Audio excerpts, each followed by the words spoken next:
এরকম বোনদেরকে ডাইকা বাপ মরার পর মা মরার পর ডাইকা না ভালো করে একটা রান্ধন দেয়, কারণ চিটার বাটপাররা তো চিটারের বাটপারিতে কিছু পুঁজি লাগে, এটা একটা পুঁজি।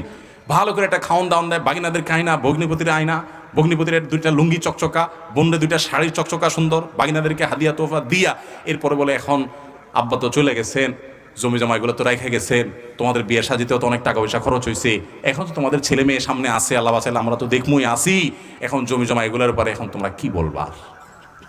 কি বলে তখন মেয়েরা? বলবো থাক ভাই, মাত্রই তো খাইলো, তাই না? বলে থাক ভাই, আমাদের দায় দাবি না ভাই, আপনি খান। মুখ দিয়া বলছে, মনের কষ্ট নিয়ে বাবার বিটা থেকে চলে গেছে। আবার নিতেও চায় না, কারণ নিলে এই অসভ্য সংস্কৃতি বলবে যে বাপের বাড়ির থেকে হক নিয়ে আসছে, তাহলে এই বাড়িতে আবার আসবে কেমনে? ঠিক না? আবার আসবে কেমনে? ভালো করে শুনে রাখেন, আপনার বোন আপনার বাবা মা মারা যাওয়ার পর তাদের সম্পদ থেকে যে হক পাবে পাই পাই করে হিসেব করে